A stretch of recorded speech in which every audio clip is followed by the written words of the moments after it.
صدر Joe Biden کا ایران سے بات چیت اور ایران جوہری معاہدے یا JCPOA میں امریکہ کی دوبارہ ممکنہ شمولیت کی پیش رفت سابق صدر ٹرمپ کی ایران پالیسی کے بالکل برعکس ہیں۔ امریکی وزیر خارجہ اینٹنی بلنکن نے جمعرات کو E3 کہلانے والے ممالک برطانیہ، فرانس اور جرمنی کے نمائندوں سے ویڈیو کانفرنس کی جو پیرس میں جمع تھے۔ اینٹنی بلنکن کے مطابق صدر کا موقف یہ ہے کہ پہلا قدم تہران کو اٹھانا چاہیے۔ President Biden has been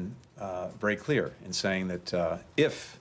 صدر بائیڈن بہت واضح طور پر کہہ چکے ہیں کہ اگر ایران JCPOA کے تحت اپنی ذمہ داریوں کی مکمل پاسداری کی جانب لوٹے گا تو امریکہ بھی ایسا ہی کرے گا، اور ہم اسے اپنے اتحادیوں اور پارٹنرز کے ساتھ ایک طویل مدتی اور مضبوط معاہدے کی تعمیر کے لیے ایک پلیٹ فارم کی طرح استعمال کریں گے۔